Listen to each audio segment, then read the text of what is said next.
You know, I go all around the country and I see all kinds of churches.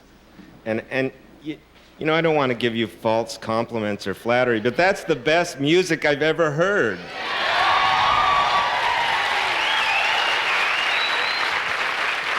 And more than that, happens to be world class. You can't get any better than that.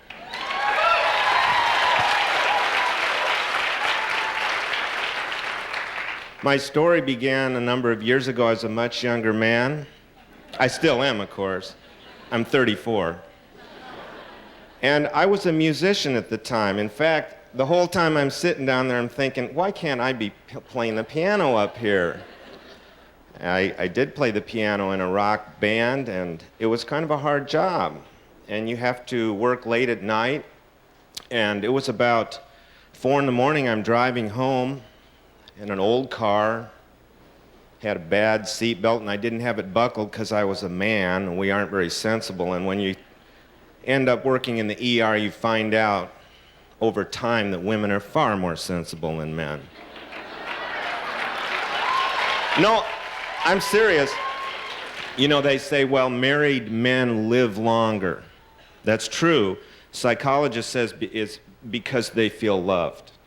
ER doctor says it's because when he has chest pain, his wife says, put the nachos down and your beer, turn the game off, we're going to the ER. So I'm driving along at 4 in the morning, and I start to fall asleep. And I start to do all of those things that we do when we fall asleep, because we do, don't we? How many people fall asleep when, you know, it's not a good thing. It's as bad as being drunk, they've shown. It's very dangerous. And I started to do those things that we all do, rolling down the window, singing, chewing gum. How many people admit that they smack themselves in the face? More than usual admitted it, so I feel that's like my honesty barometer when I ask that question.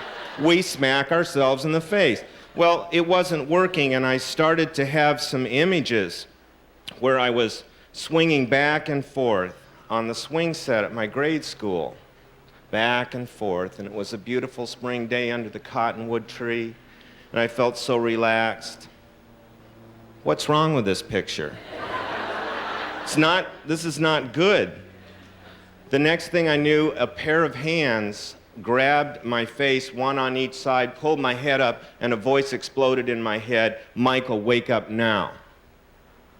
And I look, and from about here to that light over there, going 85 miles an hour, without my seatbelt on, was a concrete bridge abutment. That's not very far at 85 miles an hour, is it? And I wrenched the wheel to the left, and that bridge abutment flashed by the side of the car within inches, and I lived.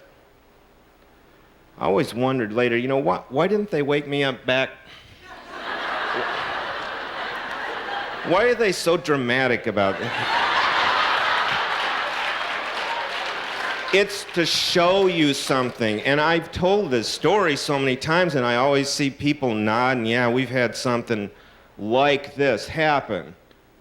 It's to show you something about your life and about how valuable it is, and to wake you up and make you, you know, realize some things.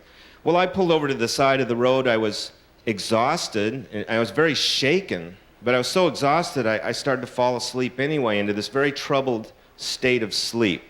They say that when a person falls to their death from a great precipice to the ground, that while they're falling, their entire life flashes before their eyes. How do they know that? Did one guy hit a dumpster and, you know, and live? And I'll take it on faith. This happened to me while I fell asleep, and my whole life. And you read stories like Embraced by the Light, and, you know, and people have near death or die and come back or whatever, and they commonly recall this experience of seeing their life go before them. And what struck me was not that I was a bad guy or and had done anything particularly horrible, but that I just really hadn't paid that much attention to anybody but myself. Really hadn't.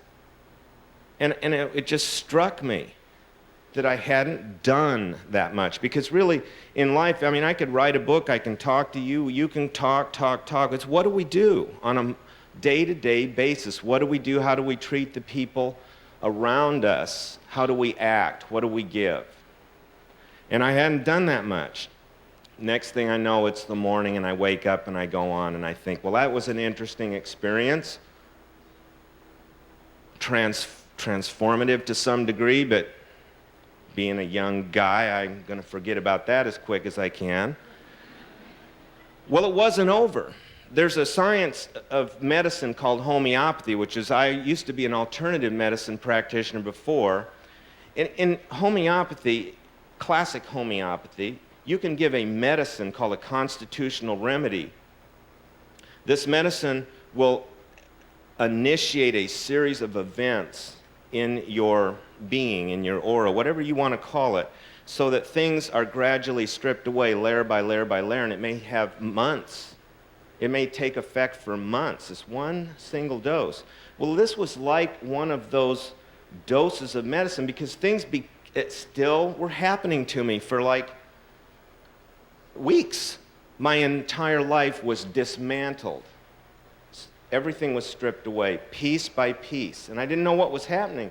I lost my job. My car died. It wasn't far from death to start with. A woman that I'd loved for a long time was gone out of my life, and I never to see her again, and this and that. And finally, on exactly the 40th day, and I was living in northern Iowa. Anybody here from Iowa? I'm so sorry. You have no idea what cold is until you have 50 below wind chill every day for 3 weeks. On the 40th day, my house burned to the ground with every single thing in it leaving a smoldering pit. I hate when that happens. It's kind of a, even for a young guy, it's kind of a pretty clear sign, we don't want you doing this anymore. You're going to have to figure something else out. And so I had a friend,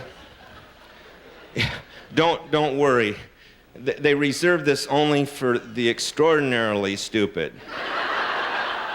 And I do want to, I'm not supposed, some people have told me, don't tell everybody you're a doofus and a moron. I kind of am. I don't want to climb up on that pedestal and have anybody think, well, this guy, he wrote these books, he must be really cool, and he's, no, I'm not. I got a dog and a Frisbee and some jeans, and I'm just a regular guy. I don't want up on the pedestal, so just forget about that. So, here I am.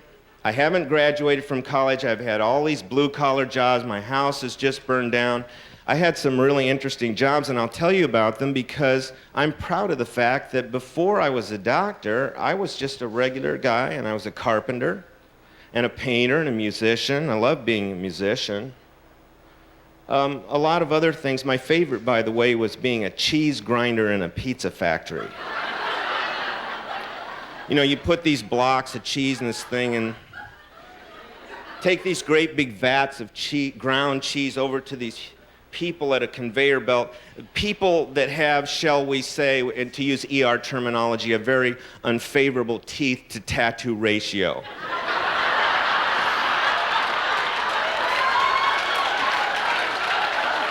And, I'm there with them. I'm not talking down to them.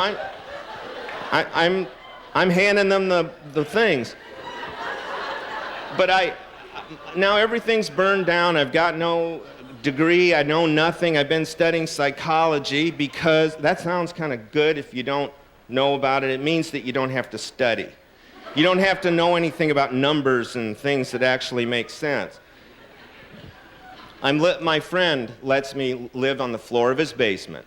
I have a lamp, a sleeping bag, and a book at this point in time. And it's freezing cold out. And I don't know what's going on. My life has been dismantled. What is going on? Is there some reason for this? I don't understand. And I was praying and trying to understand and asking for guidance, and it seemed like nothing was happening, like my prayers were just leaves in the wind. Has anybody here been there? Jesus was nobody gets out of it that I know of. If Jesus had to go through it, it's like, oh, yeah, it looks like I'm not going to get out of it either. That's an interesting place because it's a place of pure potential. When we study the 12 conditions, how many people here have read that book? That's great. We know that a place of emptiness, and the place of emptiness that began the 12 conditions of the miracle. Do you know what happened before the miracle of the masses where the 5,000 people were fed with the loaves and fishes? Do you know what happened to Jesus? The first sentence says, and having heard, he went out and went into this place where the miracle was performed. I got interested in that. And having heard what?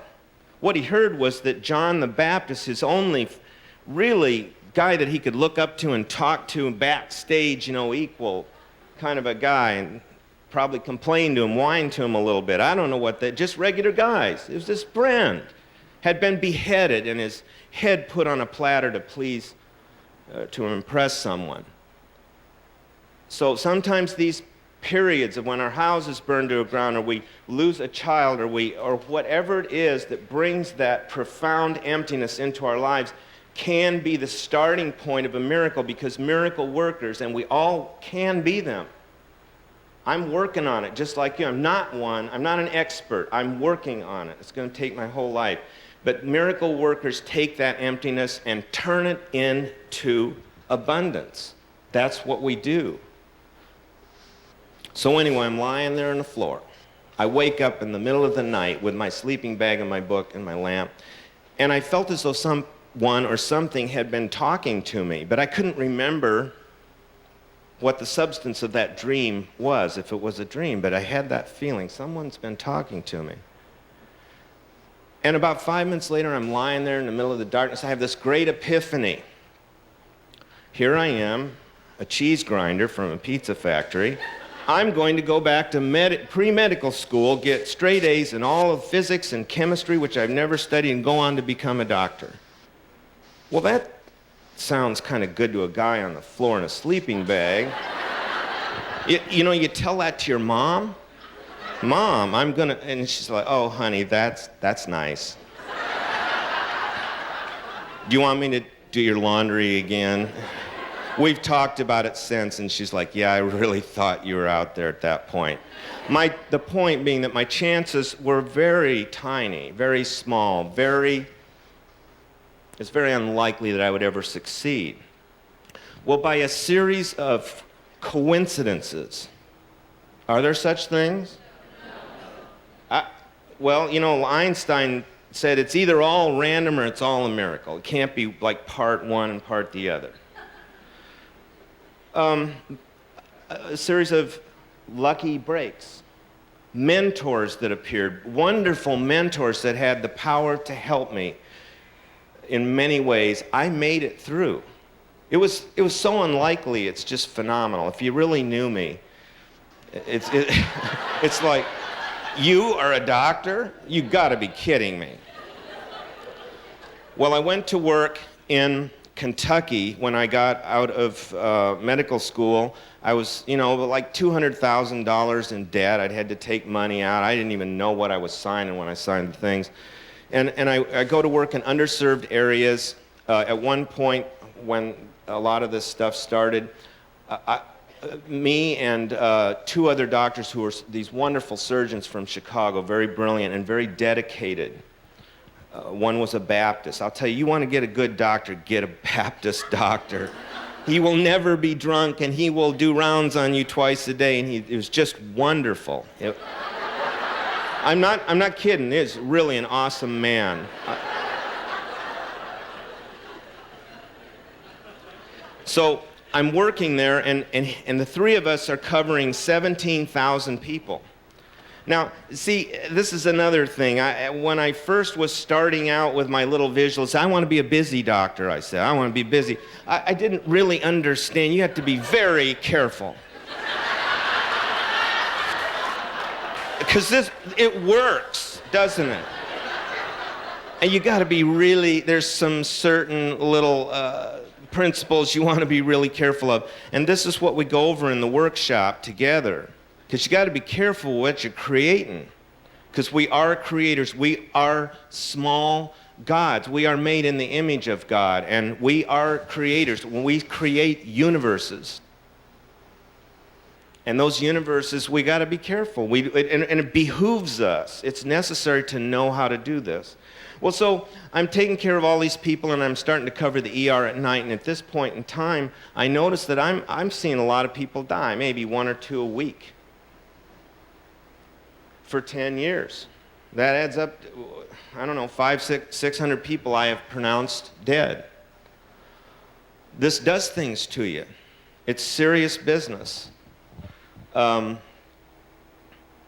first, I would do those, ask those questions of myself that we all ask when we're really hit with a difficult problem or situation. It's easy to talk about wonderful principles of miracles and stuff when everything's going great, but when stuff happens that's bad, that's painful, shall we say, shocking, discouraging, then it's a whole different thing then, isn't it? It really brings things into focus, and I started to ask questions of myself. Does the soul really exist? Or is that something we make up, a fanciful construct of the mind that we make up to keep from going crazy in the face of our own demise? I started to ask these questions. And at one point, those of you from Iowa and nearby places, I was taught some simple manners. When somebody leaves, you say goodbye. These people would die, and you know what doctors do? We turn away, we listen to the heart, close the eyes, make sure they're dead. That's really important. You don't want to miss that.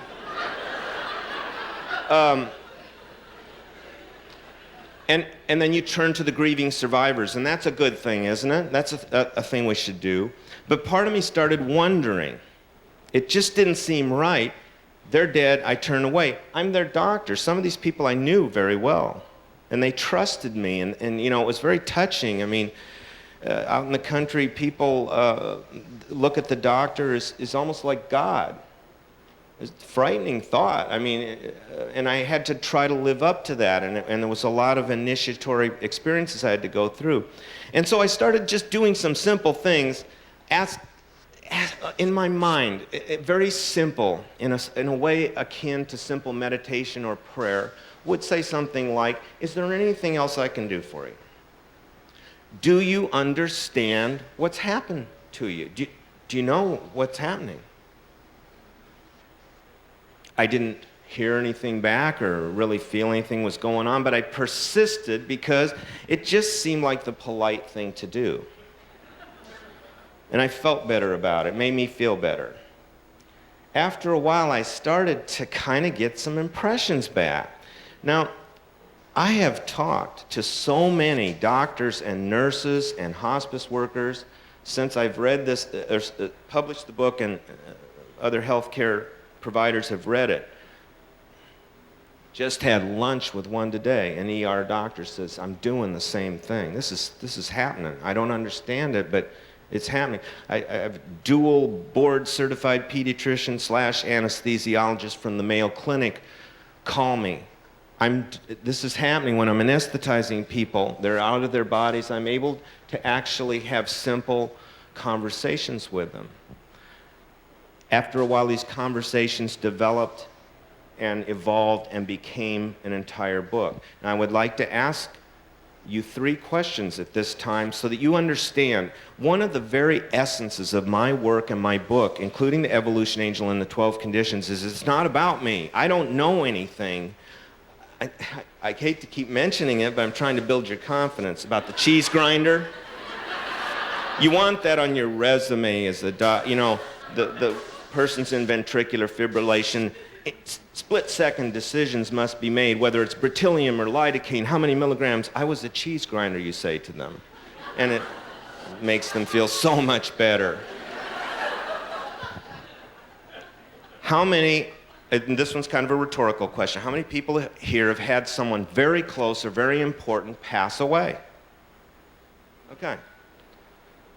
Think back to one that was really important. For me, that was my father, because it was the first big death, and he was a very important man to me, and it was very shocking, and I didn't know how to cope with it, and I was only 15. You think of your own. And think back and ask yourself, at some point in the hours or days or even weeks following the passing of this person that was important to you, did you say something to them in your mind, something as simple as, I wish I would have told you I loved you more? Or, are you okay? Or, I'm okay, don't worry about me. I'm not going to ask you to raise your hands because everybody does. I've come to believe that it is a ubiquitous human phenomenon, in other words, universal. We say these things in our heads. It's normal. There's nothing wrong with it. It's not crazy. And again, I'm trying to show you that what I've done is we're all doing. It's just a matter of degree. The third question I'm going to ask you is, did you at any point have an impression, however fleeting, however vivid, in whatever manner, in a dream, in an awake state or whatever, that you heard something back? Something like, I know you love me. I know it. I'm okay. Everything's going to be all right. Well, the only difference between what I've done and what you've done is I had 500 chances to practice. I needed 500 chances. Even I can learn something after 500, you know. And so eventually, as this process began to evolve, and I type rather quickly, and when I became an ER doctor, we have a little room in the back, we call it the call room, and it has a bed and a lamp and a laptop. Sounds like after my house burned down. Is this progress? And I type rather quickly, and I started to play this little game. I thought it was a little game. I still wonder sometimes. I'm always working on wondering and building my faith. And in this little game, after someone would die, I would ask a question of them, or of angels that I thought were present. And I'd ask them a question and wonder, what would they say back, and write it down. I didn't think much about it. It was just like a little game. And again, the other physicians, nurses, hospice workers that now number in the hundreds, and I suspect for every one that I'm hearing from, there's 10 or 100 that don't want to talk about it because it sounds too odd. But there is a burgeoning consciousness that's coming up in healthcare. People are really becoming more spiritually aware. As these answers came and I wrote them down, they developed into rather long dialogues, and this editor I was working with saw them. It was kind of by accident. I was working on something else. She said, where'd this stuff come from? And I said, oh, I almost tried to lie. Somebody else wrote that. I was embarrassed. She said, throw all your other stuff away. It's garbage. This is the good stuff. And I'm like, oh, that's kind of a compliment, I guess. And I didn't want to do it, but guess who won? So anyway, each of the stories in the Evolution Angel, which is the book that precedes the 12 conditions and explains a lot of the ideology from which it springs and the origin of it, each chapter begins with the real death of someone, sometimes in the ER, sometimes in a nursing home. And Mary has consented to read a passage from the first chapter so that you can get a little bit of an idea of what this process sounds like.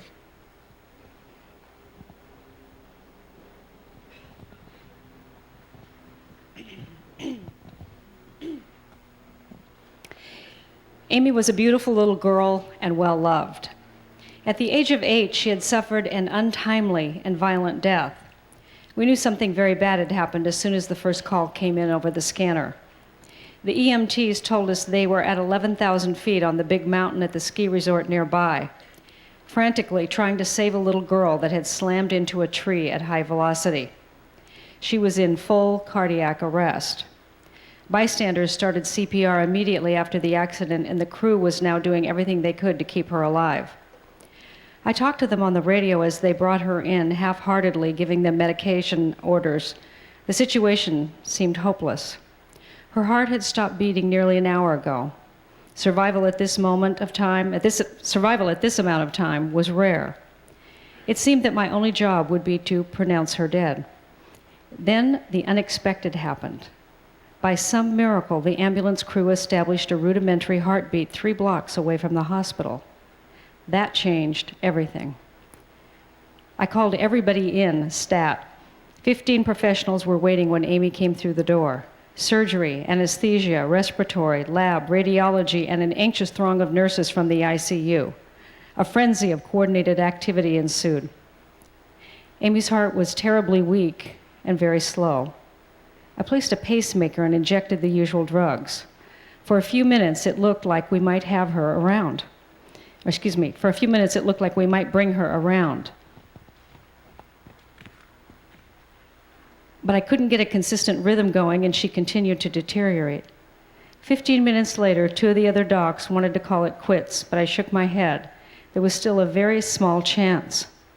This was somebody's beloved daughter, and we had to try everything again and again and again. The parents were going to look into our eyes and ask. We had to be able to tell them we had done everything humanly possible. Who would demand less for their child? 30 minutes later, drenched in sweat, I just nodded, and everybody stopped. No one spoke. I went into the chapel where the parents were kneeling in urgent prayer. They turned and looked into my eyes. I didn't say it, I couldn't somehow, but they immediately saw it in my face. The mother collapsed into our arms. The anguish I witnessed during the next half hour was beyond description. Finally, I led the parents back to the ER, where they pressed their tear-stained faces against their daughter's cold cheeks and told her again and again how much they loved her. They were good people, deep people. Even in their agony, they found the strength to think of others. They courageously offered to donate their child's organs. I was humbled, even shamed by the depth of their selflessness, their dignity in the face of this horror. But my job wasn't over. There was still the girl. I knew she was nearby. I could feel her. She was confused and disoriented. I went back to the call room, which was only 20 feet from where she lay in her mother's arms, and it began. Can I help you? Are you okay? Silence. Is anyone there? Mommy, I want my mommy. Silence. Why can't mommy hear me? Pause. She just can't hear you right now. Daddy, are you my daddy? No, I'm your doctor. My name is Michael. I want to try to help you. You've had a very bad accident. As if in a dream. What is that sound? What is that ringing, all that buzzing? Why am I here? Why am I up here?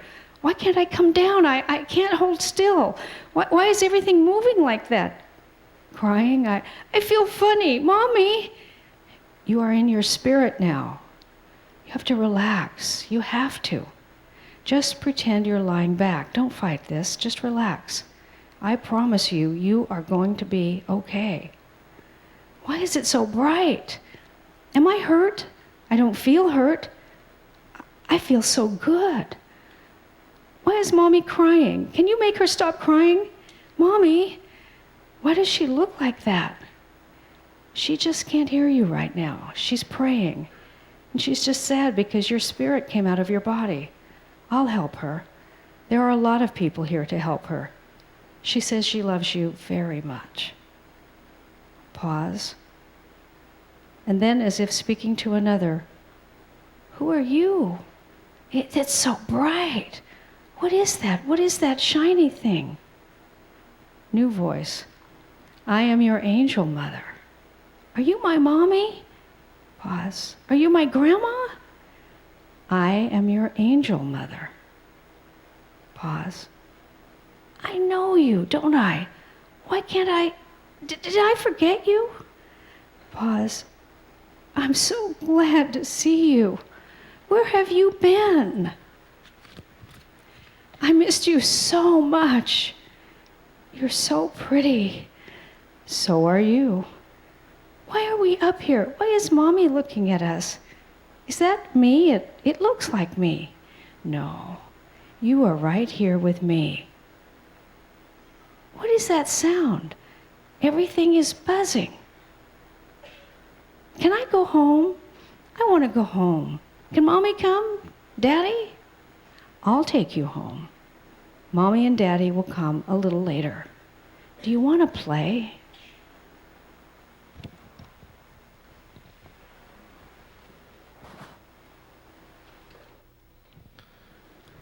Thank you, Mary. I think we should give her a hand. That's very difficult to read. I can't read it. What happened after that is that they felt like they were gone, and yet they felt like there was someone still there. How many people have seen that movie with Meg Ryan and Nicolas Cage, City of Angels? It's one of my favorite movies, and I tend to feel like many works of so-called fiction that it's actually inspired by something that's really going on. Someone somewhere perceived that this was going on, that there aren't... Remember in that movie that they're going through the hospital and there's angels standing around all over the place? Well, that sounds kind of odd, doesn't it? A doctor is supposed to be talking about this? Yes. We should be talking about this because I'm talking to a lot of other ones and a lot of other nurses, and they're saying, yes, we perceive this too at one level or another. And there's nothing wrong with it. We let the medical profession shame us in subtle ways. They don't come right out and sanction us or censure us, but we let them keep us from talking about it. But we're making, that's the glass half empty view, the glass half full view, is we're making a lot of progress. 30 years ago, there's no way anybody's going to be talking about this. Now we have a lot more people talking about it.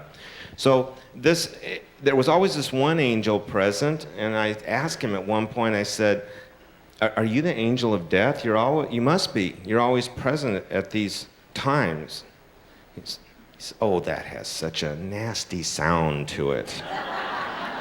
Just call me an evolution angel. He was very funny. He poked fun at me constantly. He was merciless. He was joking and laughing and silly, goofy, and really smart. And that's the thing I've heard from the other physicians and nurses. It's always positive. There's nothing negative comes through. There's no evil angels, dark angels, gnomes, werewolves, or boogeymen. That's all nonsense. There's no hell. Nobody goes to hell either. Forget it. There's even one of the common questions, but what about if you commit suicide? You're going to hell. And there's a chapter in there about a guy that hung himself in jail, and they brought him in, and I pronounced him dead. He wanted to go to hell, he told me. I want to go to hell. I said, we don't have hell, I'm sorry. Why don't you just sit there and think that you want to go to hell for a while till you get tired of it, and then you can go on like everybody else, which is what happened. There's no hell. There's no bad stuff. It's all good. And the thing, as I talked with these angels about a lot of situations, and some of them were very difficult, when you see a child die and a mother bereaved, that's serious. And some of the questions I asked were pretty hard. And I didn't pull any punches. I want to know what's going on here. The whole hospital was traumatized by that instance, and some other ones I'm going to tell you about. And I asked them questions. What's really going on? And what struck me every single time is no matter what situation you take, no matter how weird or impossible, it's a war, it's a death, it's a crime, it's whatever, and you peel away the cover and look at the machinery underneath. What is that machinery? It's called love. And every situation can be explained in this way. For example, there was a doctor I took care of, Dr. Chambers was his name. He was very old and he died very slowly of Alzheimer's disease. And I took care of him, and I thought it a great honor to take care of an older physician. And he died, it seemed so horrible. This brilliant man had lost his mind very slowly, didn't know who his wife was, couldn't feed himself, was drooling and stuff. It was awful. and he passes away. I spoke with him directly. I said, why would that happen? That was horrible. A brilliant man, you ended up a drooling idiot. He said, well, flattery will get you nowhere. He said, actually, it was exactly like I wanted it. How did your grandparents move when they moved from their house to the retirement community? I said, well, they had like 5 boxes, and they had 3 months to move. There was no hurry, so they packed their really valuable, precious things, and their desk and their papers, and they moved that all over first so that they were all organized in their phone, and then they bring the bigger stuff over later, and it was all very orderly. He said that's how people with Alzheimer's are moving. How many people have had the movers come in the last day and move the whole thing? Maybe teenage boys with a trailer. It's quick, but it can be painful and things can be broken. Some people prefer one way, some the other. After I learned this, to me, that sounds like a good way to go. Nice and slow and easy. But when you take the cover away and look, there's nothing to be afraid of. It's all okay. There was a woman, an Amish woman, and I used to have a standing order when I worked in Kentucky. I worked a lot with the Amish, that if an Amish person walked in my office, that they were to be immediately taken back to an exam room and lie them down, because they're probably almost dead. The Amish don't go to the doctor unless they're just about dead. This woman comes in her beautiful, they dress in this very old style clothing. One of their compliments, if an Amish compliments another one, they say, "You're really plain." Not cool, it's like, "Hey, you're John, he is so plain." And she had her bonnet on and everything. And oh, by the way, I only know one or 2 jokes, and one of them was told to me by an Amish person. Do you know what the Amish do to have a really whooping good time at the county fair? They have a wet bonnet contest. So this woman comes in, she's got 8 kids with her, from 17 down to 2, all dressed and very clean and nice and orderly. She comes back to the exam room. I ask her, "What's the matter?" "I've got a little cut." "Oh, I've treated the Amish. I want to see this little cut." She had punctured her lung. She had been washing windows, fallen off the ladder, hit a shed, bounced through a plate glass window, shard of glass went through. She pulled it out herself, finished washing the thing. I said, "When did this happen?" 3 weeks ago. She'd been going around with one lung for 3 weeks. The spectrum of human stoicism is phenomenal, ranging from people that wake you up in the middle of the night to rush down for a tick bite, to people that have one lung for 3 weeks. I worked her up. We fixed the lung, found out she also had metastatic breast cancer. It was all through her body. And there's a whole story about that, but she died, leaving 8 children. I was kind of ticked off. I didn't like that. I mean, 8 children now are going to have to grow up without a mother, and I wanted some answers. And I wasn't real, nice about it. It's like, what is going on here? And it was explained to me that as is it the case with many situations, pretty much all situations, everybody had assumed a role. Now, I don't know about reincarnation and all that, and I don't get into that, and I don't put one thing one way or the other, but I don't think we just spring from nothing into this life. Something was going on before, and something happens later. And when we plan our lives out, we choose our realities. We're responsible. There is no God to blame when something goes wrong. There's no devil to blame. We take responsibility, and we are then empowered to change it. And that's how miracle workers have to think. There's nobody else to blame. It's our universe, our life, and we create it. Is that correct or not? And it's like when Einstein said that it's either all random or it's all a miracle. The way I look at it, it's either all self-created or it's all, a mishmash of chaos.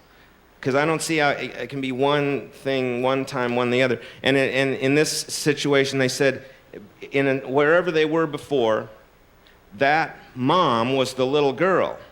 And the others were supposed to be taking care of her, and they kind of neglected her, and she ended up dying, and they felt so horrible that when they all went back, and they're all together now back in whatever you call it, heaven or this world of spirit, they sat down together. We want to do something. They weren't just going to say, I'm sorry.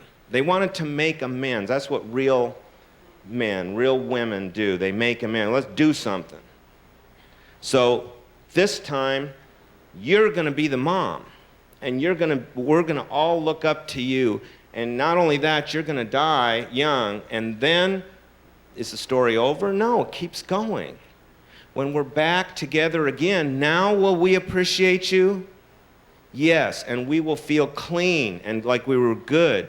And we've spent our whole lives wanting to get back together to you, and we have not only amended the situation, but we've gone beyond it, and we have created more love. We take the cover away. What's the machinery? It's love. There was another man, a brilliant attorney, had an incredible IQ, and he was a friend of mine. He was a meditator and was very interested in Buddhism and cross-cultural studies and so forth. Developed a case of Parkinson's disease, a very horrible case. One of the most aggressive that anybody, any of the doctors or neurologists had seen. So bad that he was rendered completely paralyzed within, a matter of like 6 months. And I mean paralyzed. His hands were clenched like this. When I finally went back to Iowa, I was visiting, and I went to see him. His hands were clenched like this. He couldn't move anything. It took him 15 seconds to blink, to get his eyes shut and back open, and he could swallow and breathe. That's it. So you couldn't do that little thing that you see in the movies, blink once for yes and twice for no. He was cut off from the world completely. Completely. But Parkinson's doesn't necessarily affect the higher cerebral functions. So here he is thinking away a mile a minute, and he laid that way for 3 years. And I'm thinking, this is the most, okay, that one does it. I want to hear you explain that one. That one really was bad. That's one of the most horrible ways to die I've ever heard of. Well, like I say, he was a meditator, and he explained to me, he said, do you remember who the Bodhidharma was? Do you guys know who the Bodhidharma was? When Buddhism was developed in India, it flourished, but it had to be taken over into China. What separates the two countries? The Himalaya mountains, right? So it didn't get over to China for a while until this one guy, the Bodhidharma, treks up over the Himalayas and goes down into China. And his job is to ignite, he's like carrying this candle flame of consciousness carefully in this jar, very carefully. It's his life. Just like you carry your own candle flame, it's just as important. In your microenvironment, in your universe, it's just as important. You are your own Bodhidharma, your own Christ in your own way, and you affect people just as powerfully. Your children and the people that are around you in the next cubicle, in the next house next door. So what's he going to do to start this? He's got to take this little candle flame and ignite a fire so that Buddhism flourishes in China. Well, he sat down in front of a 300-foot cliff facing it and meditated for 9 years. Didn't turn around for 9 years. Did that make an impression? Oh, yeah. I mean, like they had like a city built around him by then. Kind of like Mary.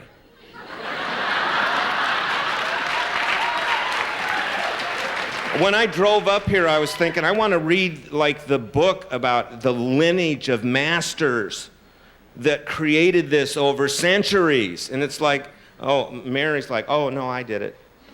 It's like, who is that person? This man told me, he said, I didn't have the discipline, but I wanted to be to have that state of consciousness that the Bodhidharma had. So this Parkinson's was my wall. And I had to sit in front of it for 3 years, and all I had left to do was meditate. And it worked perfectly, and I got where I wanted to go. I locked myself into this course of action, and even though it seemed to be suffering, I wanted to get through it. Some of the things we go through in this life, whether it is cancer, or the loss of a child, or whatever it is, sometimes we've locked ourselves into that. We have, before we come here or during, it can be done either way, we say, it's like signing up for courses in college. This is what I want. I need to go through this because I want to get to this state of consciousness. Can you learn something about compassion by suffering? Yeah, it's the only way, unfortunately. And what strikes me and what over and over in my conversations with these beings, trying to explain what goes on in the world and the suffering, which again brings to bear upon the 12 conditions, which I'll get to in a second, is that we're incredibly gung-ho. I mean, we will go through amazing stuff, just like people will sign up to go through the Marines or medical school, in my case, or law school, or whatever it is. We really are earnest people. This group of souls we call human beings on earth are amazing. They're incredibly courageous. I watch them suffer and die and do unbelievable things to themselves and go through incredible things, and just over and over I'm struck with our courage and our earnestness and our ambition. Our spiritual ambition is phenomenal. One of the things I asked at one point was, well, what I'm understanding you to say is sometimes we lock ourselves into a situation, say a course of suffering, and that can't be changed with the 12 conditions of a miracle or with any other new thought, positive thinking, whatever you can't. Prayer, nothing's going to change that. Is that correct? He said, yes, that's correct. There are some situations that are locked in. You locked yourself in. And you had like an informed consent, just like you were going to have an operation. They didn't, it's like wiser beings explain to you, you realize what this is going to go through? And you ask for it, you beg for it, and you wait for it. And you want to take a body and come here and go through these things so that you can become more spiritually advanced and open your heart and have a higher degree of love. That's what it keeps coming back to.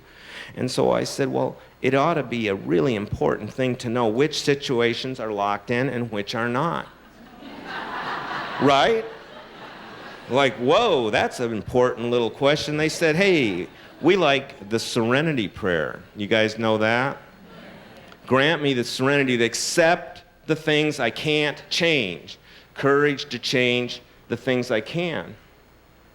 Interesting. Acceptance. How many, you remember Kubler-Ross, and she wrote about the stages of coping, denial, anger, bargaining, and then what's the last one? Acceptance. How many people here have had a situation that was a problem or a difficult situation, and you reached a point of acceptance? Real acceptance. You can't fool the universe. You can't, oh, hey, I accept that now. No, you can't. And we try, don't we? I'm accepting it now. No, you're not. Yes, I am. No, I'm not. Once you get to that, how many people have really gotten to that state of acceptance, and whatever it was got better? We stopped trying to control it, and it got better. The reason is because we set up some situations and lock ourselves into certain things to drive us to a state of acceptance, because that's one of the highest things you can learn next to love is acceptance, because acceptance is an incredibly highly evolved state. And so you've reached the state that you were supposed to get to. You don't need the situation anymore, and sometimes that will then get better. The last thing I'll tell you about the evolution angel, again, I've tried to explain that this is not something I'm supposed to be doing, and one of the whole points of the book is to help get you to the realization that you can do this too, and not only talk to angels, but talk to God, because it's the same thing. We get into that too. You angels, God aren't separate things. Those apparent separations are an artifact of language. They laughed at me and said, you should be like an infant. He calls everything da. He has no confusion. It's all one thing. And I'm not joking about that. It's like, yeah, he just stepped out of heaven. He hasn't completely entered here, and everything's da. We can all talk to God. Probably everybody in this room is already working on it and getting pretty good at it already. I asked, what is one of the best things that we can do to get better? And they said, well, meditate. And I said, well, what specific meditation? And they said, use the word Yahweh. That's actually a word used for meditation. It's interesting, I was speaking at the national gathering of the Essenes in Brighton-Bush last month. The main topic of the leader, who was a wonderful man named Nazariah, was the word Yahweh. And a lot of people this has been coming up, a lot of other ministers have written to me and said, yes, we've been meditating on that word. It used to be written as what's called the Tetragrammaton, YHWH. They took the vowels out because it's the vowels that cause the lengthening of thought waves and the state of mind that is conducive to shutting your mind off. And what's left when you shut yours off? The thoughts of God, of the Spirit, and you can then commune in an effective way. So many people have written me all over the world asking me about this that I made an entire CD about it. I brought a number of copies, not too many, about it. There's so many people here. There's like 100. Don't be like vultures, but there are 100 there, and it explains the whole thing in great detail, and it has it sounded out in many different ways. Well, after this book was written and started getting off, I had some other experiences that caused me to keep wanting to write. And one of them is that I started becoming obsessed, almost like that guy in that movie, what was called Close Encounters of the Third Kind. He had some experience, and he starts obsessing about this mountain, and he doesn't know why. And I started obsessing about the miracle of the loaves and fishes and couldn't really explain why. And I started reading the text. It's an interesting one, an interesting miracle, because it's the only miracle that is included in all four Gospels. It's the only one, like a really important one. And not only that, it was done twice. On another occasion, Christ fed 4,000 people in exactly the same way, again with a very small amount of food. This miracle is a paradigm, an example for the correction of lack using spiritual techniques.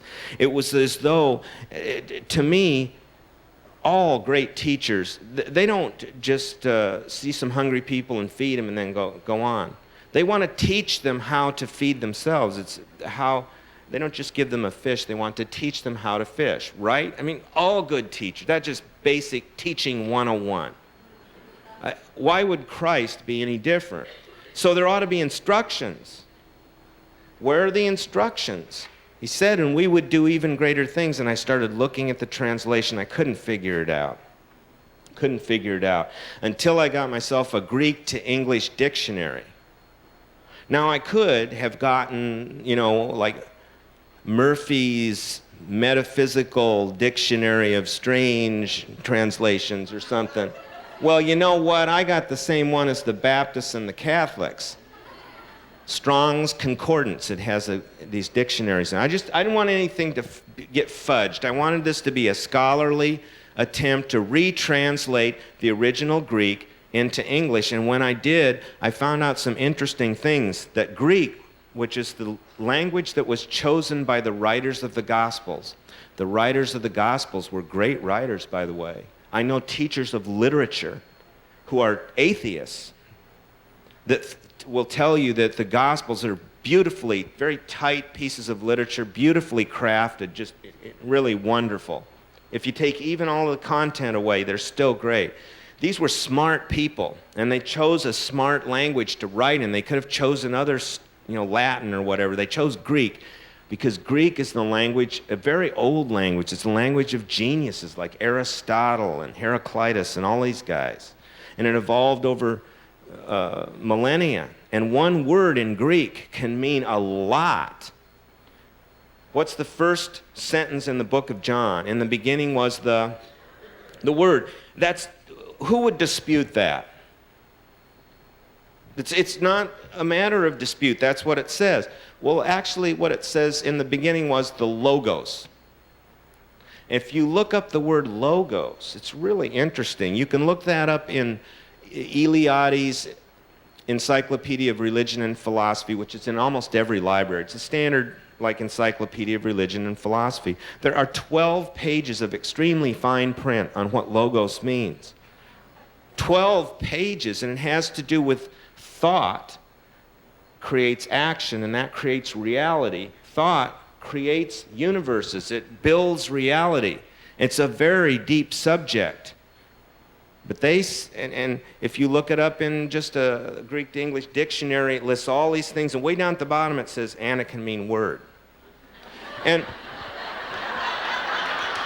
well, I always imagine this translation is going on in the Middle Age, and I always imagine this guy named, in my mind, he's Josepho, and he's got the hood and a big candle and the quill pen, and he's writing a line. He gets to Logos, and oh no.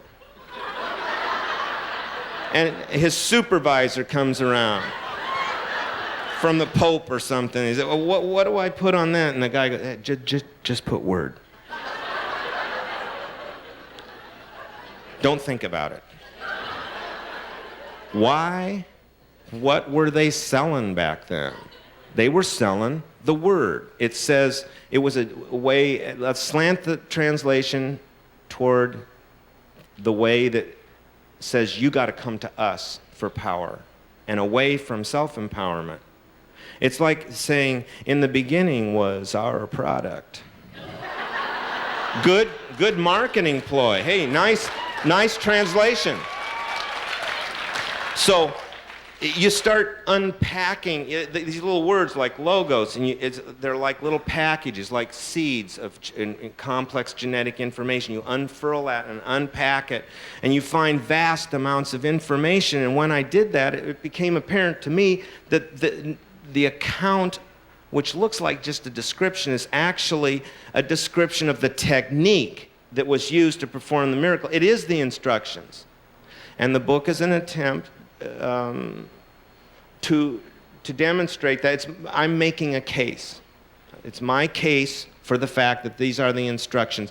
And the instructions are incredibly similar. I mean, they're virtually identical to the stuff we're already working with. We already know all this stuff. And it's comforting to find, oh, wait a minute. They were working with things like visualization back then too, like meditation. All the stuff that you study in your church and that Mary and the other ministers teach you is in there. It's just organized in a kind of a neat way and these are conditions, and let me explain what a condition is. For a seed to germinate, we know now that there are certain biological and physical conditions which must be present. Some people think, when they're really not at a level where they're understanding what miracles are, that a miracle is something that's impossible and supernatural. I would challenge that and say that it's actually something that is natural, because if it happens, it must work with natural principles. It's sort of like Neanderthal people looking at an eclipse, and they think they have to superimpose upon this natural phenomena, all these weird explanations that the god of so-and-so is eating it and that's going to make a famine and all this. We learn about the process of cause and effect through science, which science is just the process of learning about cause and effect in an orderly way, that the moon goes in front of the sun and there's a shadow.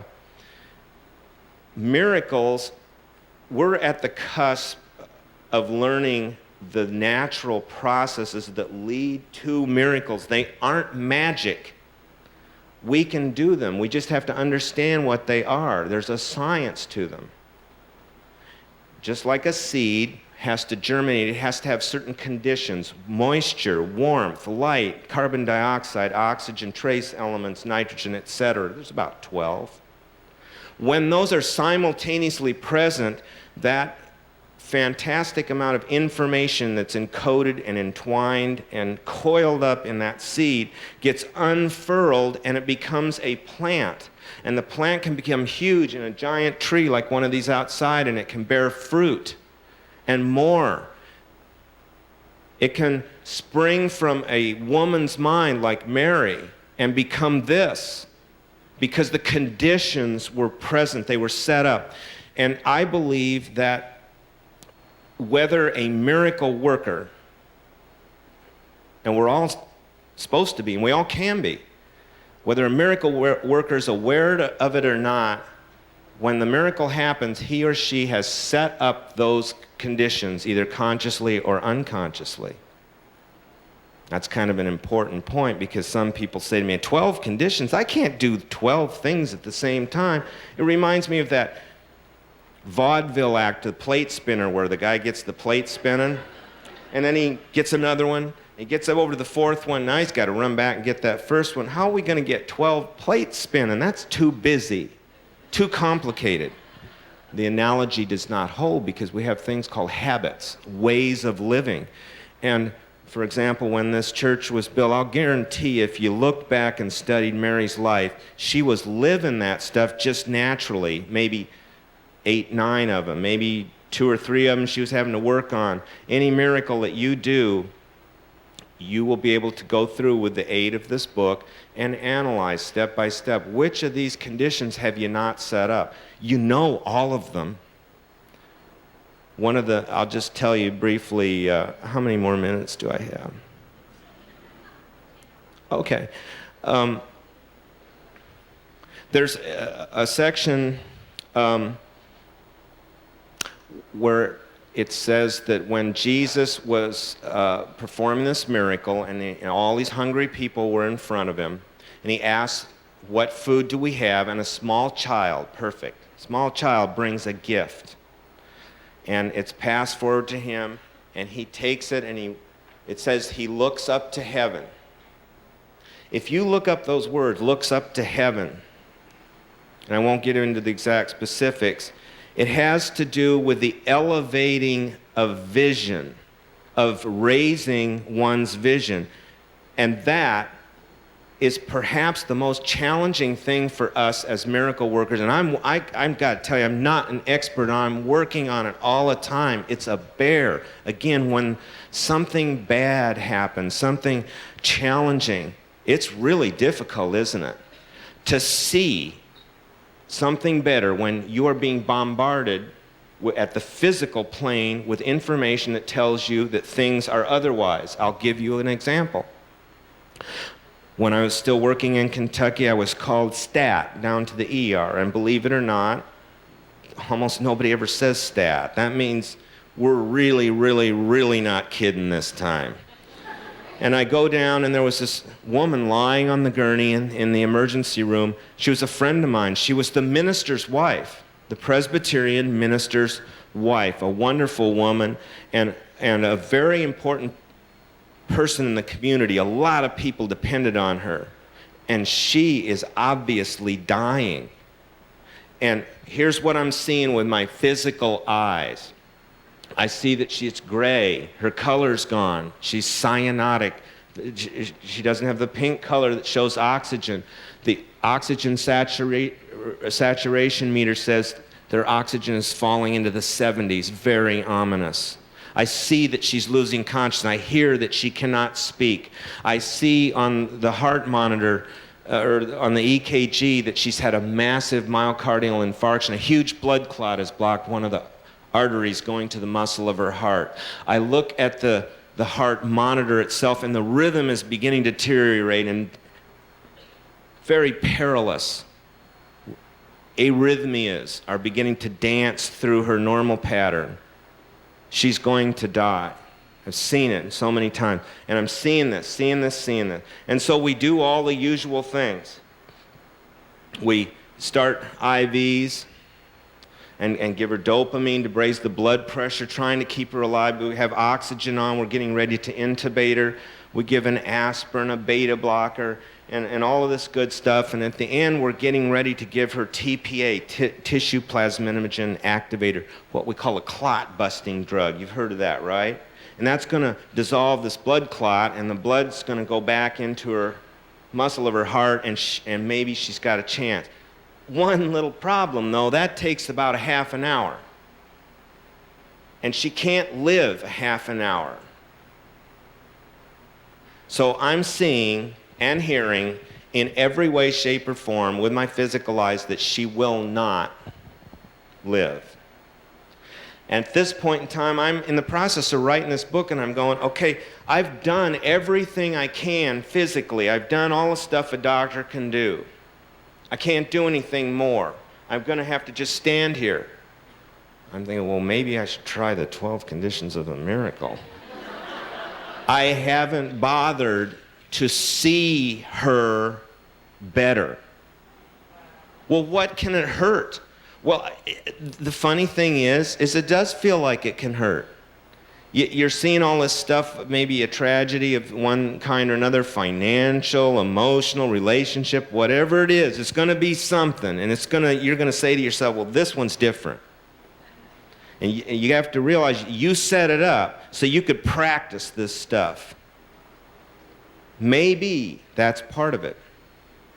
And if you do it, maybe it'll get better.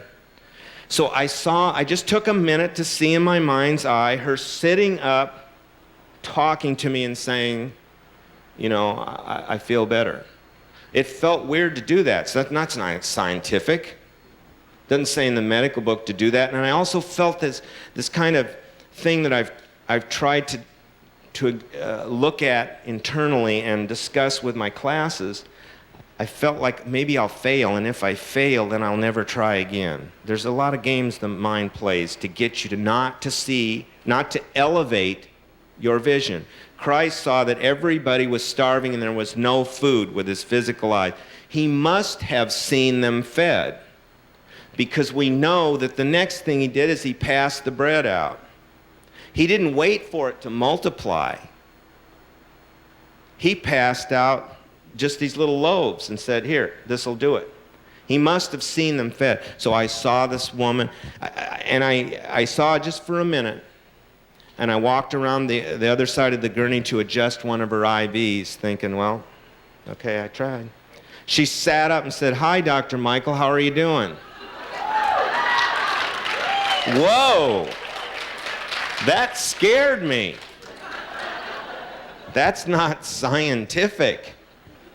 Or is it? Remember, science is the study of cause and effect. Now, does that mean I can do that all the time and I'm an expert? No. I'm learning, I'm trying. I want to spend the rest of my life getting better and better at these 12 conditions, getting them all going. And that's what you're doing too, whether you know it or not. You don't necessarily need my book. There's others. And I hope somebody else writes a different way of organizing them and rejuvenating them and making them interesting in a new way next year, and I'll read his book, because this is what we're here to work on, and there isn't any stuff that I know of that's more important.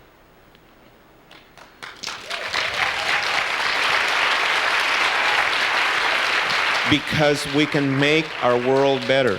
We're going to be doing a workshop tomorrow about the 12 conditions, and we're going to go over these together. And again, I say together, because I could have chosen a lot of different stuff to write about. When I started writing, all my family was like, oh, don't write about that metaphysical stuff. Write about those funny ER stories. About, where so-and-so stabbed somebody. Oh, that's hilarious. Well, I could have chosen that, and I came close to choosing that. Fortunately, I chose this, and that makes it possible for me to go around the country and go to these workshops and go over this stuff over and over and over, because I really need it. We all need it. If you want to come tomorrow, we'll go over it all together and get it straight again. And I'll come back next year and we can do it again.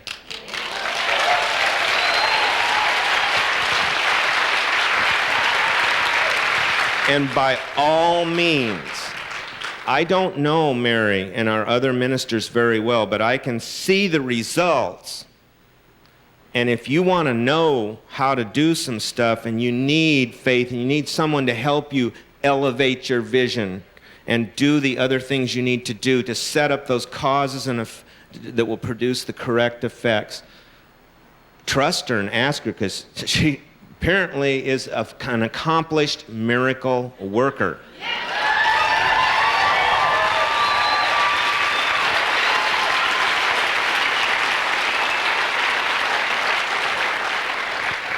I want to thank everyone that helped me get here, all the people at the bookstore, Heidi, Camille, Jackie, Mary, of course, incredible singers.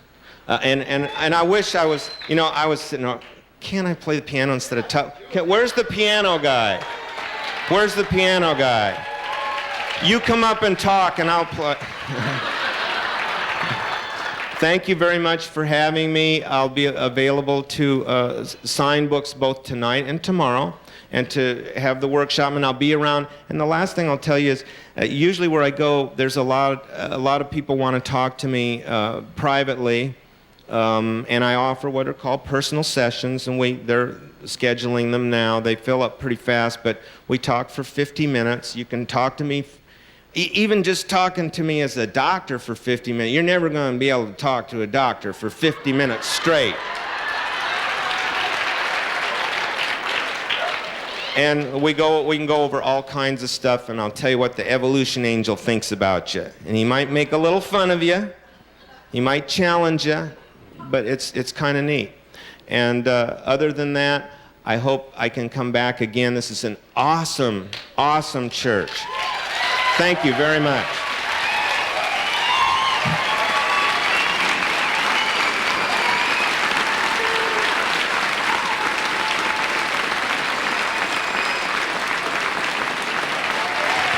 Dr. Michael Abrams.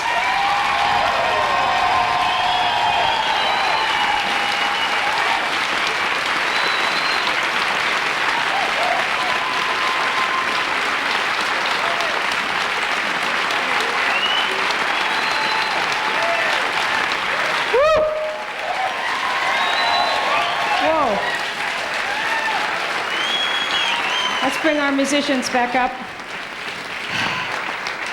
How about taking each other's hands for a minute?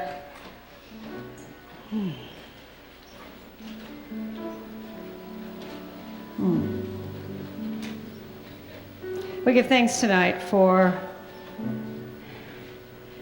the Word and all that that means. In the beginning is this dynamic presence. You and I often hear the words, in God, in this presence, we live and move and have our being. This presence power lives and moves and has being as you and me. And tonight we have not only been inspired, we've been instructed, we've been reminded, and in that reminding, our mind is much more attuned to and frequenced in those energies that were in and are in Christ mind, lived as Christ Jesus. And so the calling each of us has then to be our own miracle worker, to bring the miracles of light bearing, healing, transformation, world making into our own particularized universe, or places and persons and activities in which we bring our life energy. There is no higher calling that you and I might elevate that which we bring with the energies of love. We give thanks this night.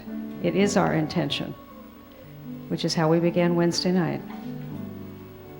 We've discovered a bit more of our soul nature, and tonight we've come to recognize that it is our nature to bring our expression through the lens that ordinarily we have called miracles. And in fact they are, but it's the most natural thing that we will ever be a part of, this life or any life. And with God, with alignment with our true nature, there is no thing that shall be impossible. So our practice now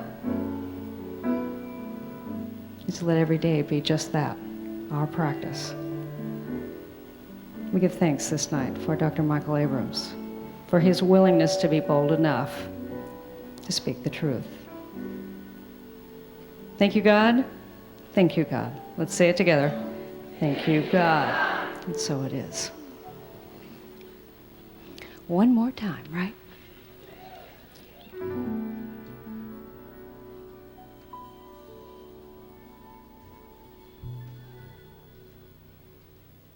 There was a time in my life, thought I had to do it all for myself.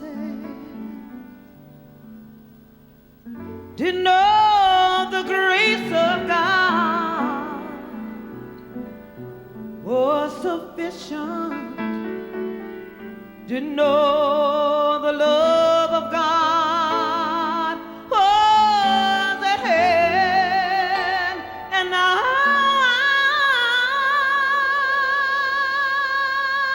can say,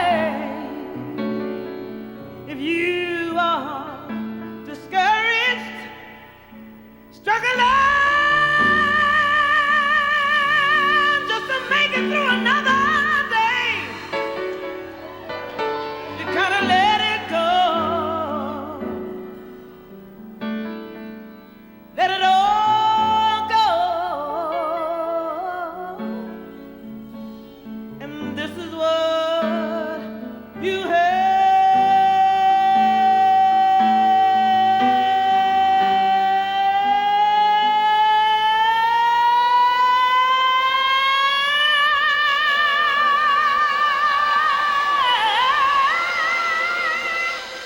to say. I release and I let go. I let the Spirit run my life, and my heart is open wide. Yes, I'm only here for God. No more struggle, no more strife. With my faith, I see the light. I am free in the Spirit. Yes, I'm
And we're going to sing it.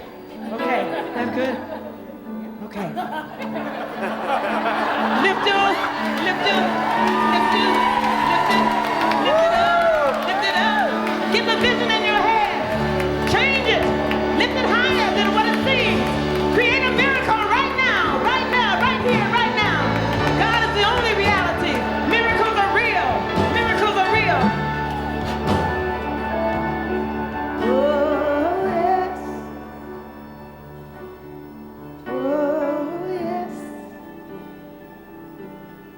Oh, yes.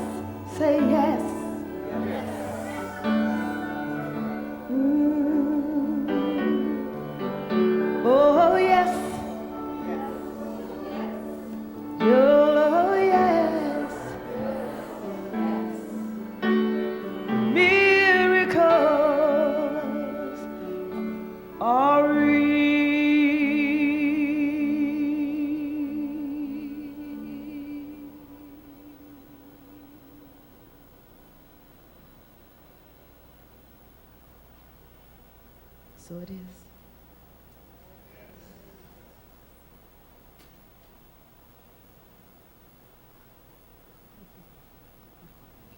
Let's thank this incredible light bearer, light witness, miracle maker. Thank you, God. Mordnette Jenkins.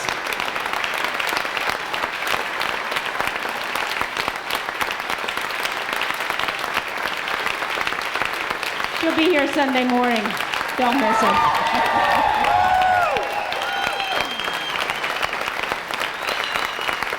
Tomorrow morning, 10 a.m., 12 Conditions of a Miracle. We'll meet in the sanctuary. Good night. Thanks for coming.